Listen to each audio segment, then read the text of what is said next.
episode of Hubris Syndrome, Resident Evil is back! Drink it in, ladies and gentlemen. Just bask in Resident Evil 7 for a moment. Just give it a moment of silence.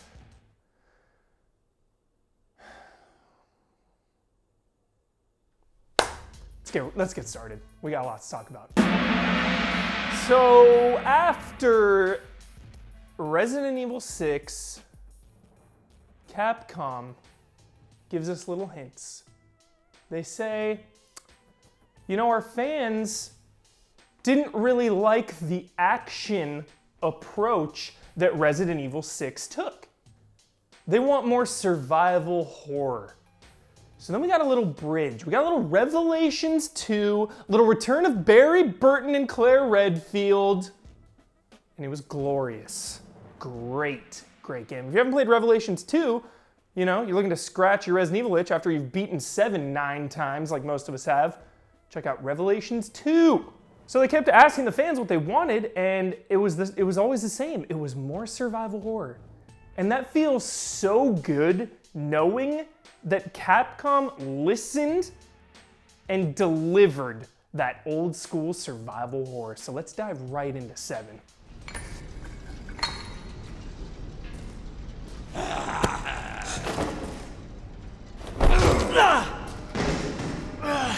First I want to talk about the lore, because you know that I'm obsessed with Resident Evil lore. They showed this game so secretively, and thank you, Capcom, for doing that, keeping everyone's expectations in check at the cost of your sales, perhaps, by not revealing too much. When you debuted Resident Evil 7 in first person, you had all the haters, all of them, shouting from the rooftops, "That's not Resident Evil." Yeah, you know, Resident Evil 4 wasn't Resident Evil either, and it's considered one of the greatest games ever made. You had all the haters saying, first person, what is this, PT? Meanwhile, Capcom showing so little of their game, not showing combat for what felt like a year, they just didn't show it, no combat shown, and really driving home this like Southern horror Texas Chainsaw Massacre vibe, not showing the later parts of the game. I respect that move. More studios need to look at Capcom and Resident Evil 7 when showing off their game. They didn't drown us in the hype. They were confident. They knew what they had. They showed what they needed to show and respected the player. So really all we get are a couple brief tie-ins to the existing Resident Evil franchise, which I loved because every time one popped up, it was a treat. We saw Clive O'Brien, leader of the BSAA, turns up as some author on a book, subtle nod. One of my favorite references in the game, a picture of the Arkalay Mountains, where Resident Evil 1 started. I must have stopped and stared at that picture for 30 minutes, just drinking in the nostalgia without it being shoved down my throat. Alyssa Ashcroft writing some newspaper article. She was in Resident Evil Outbreak. Then there's the newspaper article late in the game referencing the survivors of Raccoon City, and that one blew my mind because for so long, I've always thought about the heroes of Resident Evil and the survivors like Leon and Claire and Sherry and Chris and Jill. I've never thought about everyday citizens that survived the outbreak and escaped Raccoon City.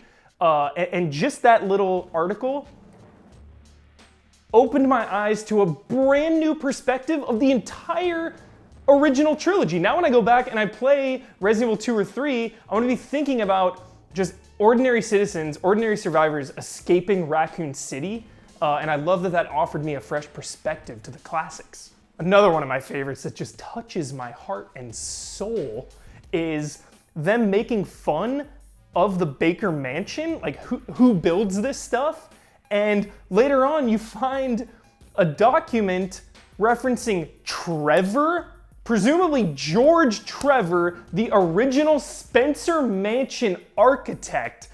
Just that tie-in, it just gets me, knowing that there is a connection there to the Spencer Mansion and the original Resident Evil. And then lastly, the only real thing that I knew going in, I was just so sure of it because it's so easy, and it happened in a way, but Capcom decided to troll us with it, is going in, I assumed a classic character would show up at the very, very end of the game. And sure enough, after the final boss, a helicopter comes and a soldier comes down on a rope with a gas mask, takes it off and says, "I'm Redfield." You're Redfield?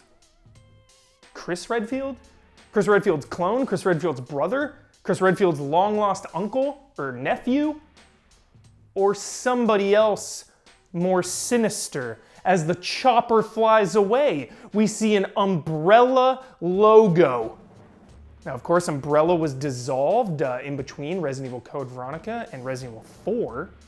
Neo Umbrella was being run by Ada's clone in Resident Evil 6, but I think that was more of like a shell corporation. So now we get this new blue Umbrella logo. Could it possibly mean that it's Hunk?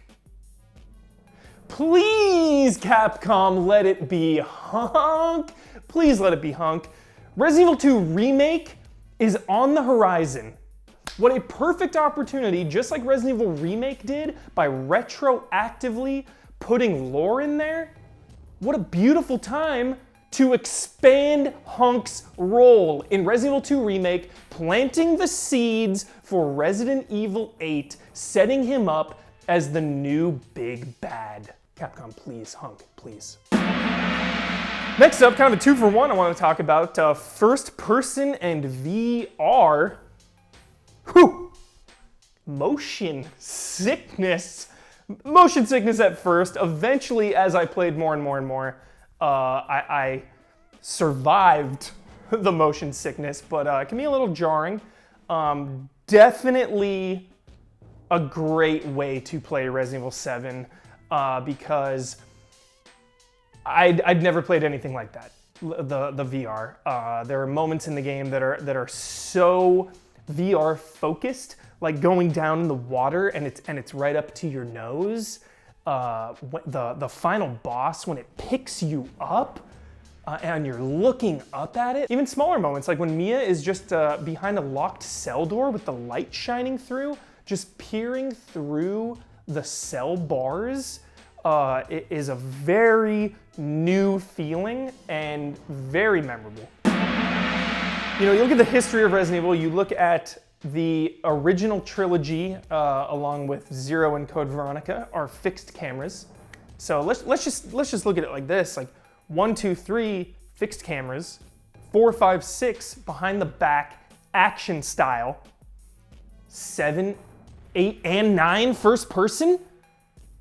Sure, I'll do it. Let's go. What a great way to section off this trilogy and reaffirm the fact that Resident Evil changes with the times. One misstep here with Resident Evil 6, they've immediately recovered with Revelations and now Resident Evil 7. And they're not afraid to take risks.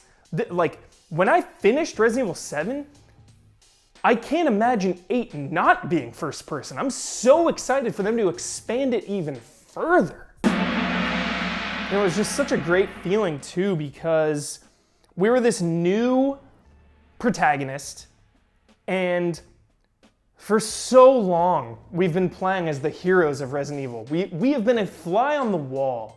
You know, we've been guiding them through this crisis, and now with a brand new protagonist and a brand new slate and it being first person, it was like I was walking those halls. I was going through this mansion, and it just felt so good as a fan of Resident Evil to be a part of it one step further than normal. And it still felt like a Resident Evil game because the bosses, the creatures, I mean, when Jack shows up at the end, all morphed, he's got eyeballs sticking out of him. It was just classic Resident Evil monster design. The same with the molded.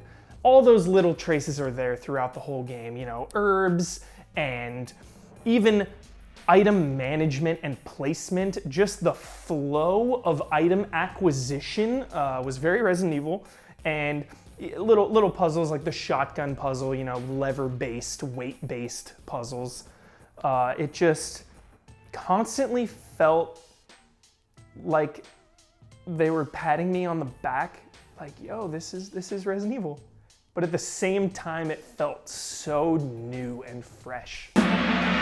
So that's it, Resident Evil 7, not to mention all the awesome DLC that we've got, and the 3 DLC coming in spring, Not a Hero.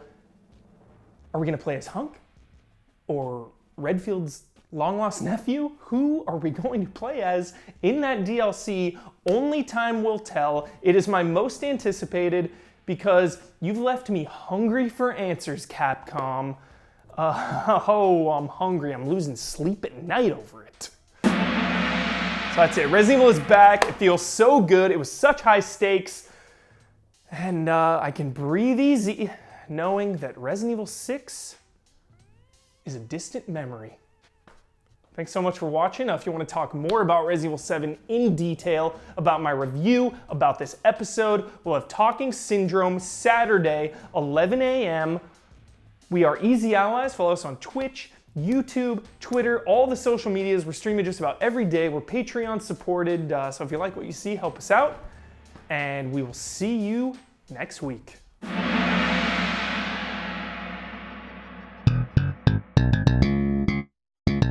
It's time for the syndrome. There's no better time than now to go back to the greatest video game ever created, Resident Evil 2. Unlock Hunks Mode, 4th Survivor, check it out, play for yourself, see his origins, and then play Resident Evil 3 Nemesis, beat it 10 times, unlock his epilogue, then play Code Veronica and get that one little document in that room that references Hunk. Then you've got all the lore you need, ready for Resident Evil 8.